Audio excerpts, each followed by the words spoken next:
Direct Gestion, le débat deuxième partie spécial FinTech, l'assurance vie 2.0. Nos experts ce matin, Olivier Gentier, le directeur général d'Advise et Mortaza Assad Sayed, le patron fondateur de Yomoni. Yomoni qu'on peut voir en ce moment dans le métro. On va regarder une autre des publicités qu'on peut voir. Quand je touche les intérêts de mon livret A, c'est vrai que c'est une grosse fête, surtout en ce moment, à 0,75% par an. J'ai une question pour vous, messieurs. J'ai l'impression que, alors on a compris que c'était simple en tout cas, que c'était plus démocratique, on met dans les mains quelque chose de l'assurance vie, ça faisait peur, il fallait aller voir son banquier, signer plein de papiers. Là, tout est digitalisé, c'est bien ça, on peut faire le contrat 100% en ligne, Olivier Gentier? Oui, tout à fait, et surtout, on est là pour accompagner le client et replacer l'épargnant au centre de cette relation, parce que n'oublions pas qu'on gère avant tout et on aide à gérer l'épargnant, son argent à lui. Donc voilà, l'idée c'est de le remettre au centre de la relation. Ouais, quels sont les freins? On sait par exemple que l'assurance vie en ligne, c'est pas nouveau, ça s'est fait. On va parler dans un instant également des tarifs qui sont très attractifs.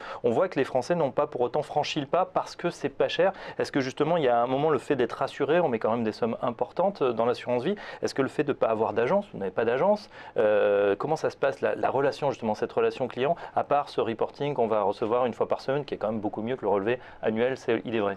C'est beaucoup plus fréquent et effectivement c'est en plus beaucoup plus lisible que le relevé généralement que vous recevez de sur votre contrat d'assurance plus traditionnel vendu par un réseau bancaire. Mais surtout, je pense que la grande différence, elle se fait, on le rappelait dans la première partie de cette émission, globalement aujourd'hui les taux sont extrêmement bas, on essaye de chercher un petit peu plus de rendement et si on a envie de gérer son épargne à moyen et long terme, eh bien, il y a tout intérêt à aller effectivement vers des unités de compte, ça veut dire prendre du risque. Et aujourd'hui, on n'a jamais été accompagné jusqu'à présent dans cette prise de risque. Vous arrivez à la souscription d'un contrat, on va vous conseiller éventuellement 2-3 unités de compte et puis c'est tout, vous n'en entendez plus parler pendant 8 ans. Et puis à la fin, 8 ans, 10 ans, 15 ans, vous croisez les doigts pour espérer. Et c'est pour ça que d'ailleurs, il y a peut-être la majorité des gens aujourd'hui, des épargnants, qui restent sur ce fameux fonds en euros. Sur ce fonds en euros qui jusqu'à présent, effectivement, jusqu'à présent, dans les 20 dernières années, a servi des taux qui nécessitaient éventuellement aucune autre prise de risque, qui ne justifiait pas d'aller chercher autre chose. Mais le monde est aujourd'hui complètement différent. Et l'idée, c'est vraiment de les accompagner. C'est là, je pense, qu'on fait la différence. Alors, vous vous demandiez la différence par rapport à d'autres. Je pense que regardons juste ce que font aujourd'hui nos clients. Ils sont à plus de 60% investis en unités de compte, ce qui est l'un des records aujourd'hui sur des contrats d'assurance vie, puisque en règle générale, sur les contrats traditionnellement proposés sur Internet, les épargnants vont mettre jusqu'à 20-25% maximum d'unités de compte, parce que justement, il y a un manque à un moment donné d'accompagnement, d'avoir en face de soi des experts qui vont pouvoir vous guider, vous expliquer ce qu'ils font et vous aider à le faire. Ça commence à bouger forcément, le gros gâteau de l'épargne, plus de 1500 milliards, il faudrait que ça passe un peu dans l'économie réelle ou du moins dans le financement des entreprises. Chez Yomoni, comment ça se passe? Quels sont ces supports et le suivi client justement? Alors justement par rapport à ce qui existe déjà, c'est-à-dire effectivement l'assurance vie sur Internet avec des unités de compte ou des contrats quasiment entièrement digitalisés, ça existe.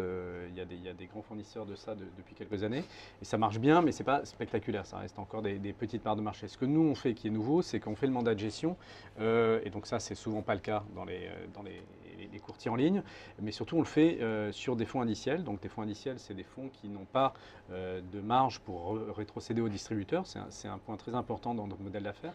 Ça permet d'avoir des coûts extrêmement concurrentiels. Ce sont les fameux trackers ou ETF. Les fameux trackers, les ETF, les fonds indiciels. Donc ça en général, ça coûte à peu près au client final entre 0,10 et 0,3%. Auquel on ajoute les frais d'assurance vie qui sont de 0,6 et notre frais de gestion qui est de 0,7. Donc pour 1,6%, vous pouvez avoir une gestion 100% d'unité de compte avec les frais affichés avant la souscription, ce qui est unique. Donc ça, c'est la première nouveauté. La deuxième nouveauté, c'est aussi que c'est à partir de 1 000 €. Donc ça, pour le mandat de gestion, c'est une grande différenciation par rapport à ce qui existe. Et par rapport, on va dire, à des très grands courtiers qu'on connaît, qui finissent en A par exemple, mais c'est qu'on personnalise la relation. C'est-à-dire, effectivement, on met le client au centre et on a son projet et on a son profil, mais il y a aussi la réciproque, c'est-à-dire que chez Yomoni, vous avez des gens en face qui vous répondent quand vous souscrivez, mais aussi vous avez des gens qui signent et qui sont responsables de la gestion. Donc, entre autres, c'est une de mes responsabilités. Vous avez très peu ça chez les courtiers. Finalement, chez les courtiers, vous avez un logo, un site internet, mais finalement, vous n'avez pas une personne qui prend la responsabilité de votre épargne, sur lequel vous sentez qu'il y a vraiment un intérêt sur les décisions, quelqu'un qui vous rend compte de ce qu'il a fait et des performances.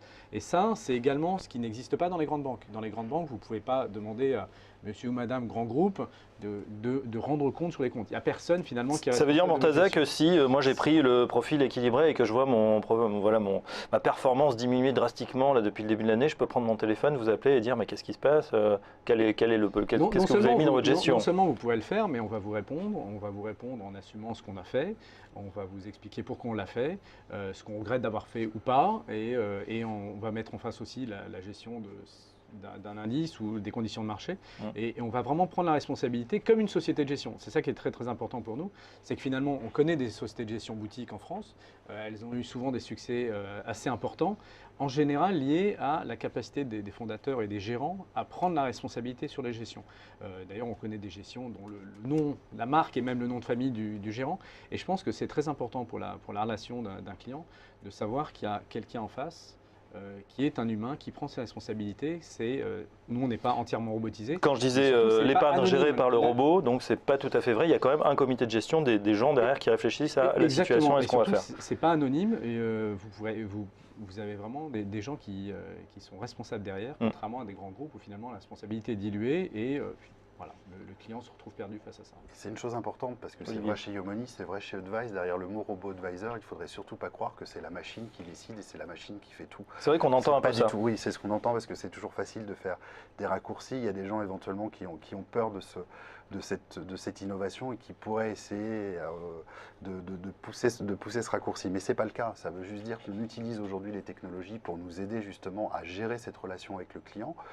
Et cette façon, et ça s'exprime effectivement de façon extrêmement simple, vous le rappelez, nous on écrit effectivement toutes les semaines à nos clients et il n'y aurait pas les emails aujourd'hui, il n'y aurait pas les smartphones, on ne pourrait pas le faire, on ne pourrait pas être en contact aussi régulier avec nos investisseurs, mais bien entendu lorsqu'ils veulent ou qu'ils ont une question, on est là, il y a des conseillers derrière pour leur répondre, pour leur expliquer ce qui se passe. Et le but, en fait, finalement, c'est de se dire l'humain va pouvoir se concentrer là où c'est important, c'est-à-dire à venir rassurer les gens lorsqu'ils ont besoin d'informations supplémentaires, à les aider lorsqu'ils veulent faire une opération particulière par rapport à leur contrat d'assurance vie, par exemple, comme changer une clause bénéficiaire, etc., etc. Donc c'est là où c'est très intéressant de se dire, c'est finalement l'utilisation des nouvelles technologies pour pouvoir améliorer cette relation avec le client, avec l'épargnant et être en permanence présent. Et bien entendu, il y a des hommes et c'est les hommes qui finalement prennent derrière les décisions qui sont les plus importantes, qui sont à la fois les décisions de gestion ou l'accompagnement du client lorsque cela est nécessaire. Un problème quand même sur ce développement de vos deux modèles, c'est que l'assurance vie, je disais, c'est un gros gâteau énorme. Par contre, il n'est pas transférable. Est-ce que plutôt que de démarrer comme ça from scratch, vous avez quelques années de vie pour vos deux sociétés, est-ce qu'il ne vaudrait pas mieux s'adosser à un gros ou proposer vos solutions hyper innovantes sur le stock existant? Moi, je rêverais d'avoir un contrat. Je pense que ceux qui nous regardent, qui ont déjà des contrats a fortiori en ligne, des Boursorama, moi je les cite, les Fortunero, les ING ou les autres, est-ce que c'est pas plus simple de blancher votre système directement sur ces contrats existants? Alors c'est une vraie bonne question et il y a deux façons d'y répondre. Vous avez raison, aujourd'hui malheureusement les contrats d'assurance vie ne sont pas transférables, au contraire de ce que peut être par exemple un compte titre ou un compte PEA. Mais les régulateurs, c'est une question qui aujourd'hui fait débat, donc il est possible que dans les années à venir ce soit quelque chose qui soit faisable. Et surtout ce qui est intéressant effectivement, c'est que nos technologies aujourd'hui intéressent ces acteurs traditionnels qui se remettent quand même en question par rapport à tout ça. Et nous, dans notre offre aujourd'hui, on a une offre effectivement à destination de ces B2B, comme on le dit, donc à destination de ces distributeurs.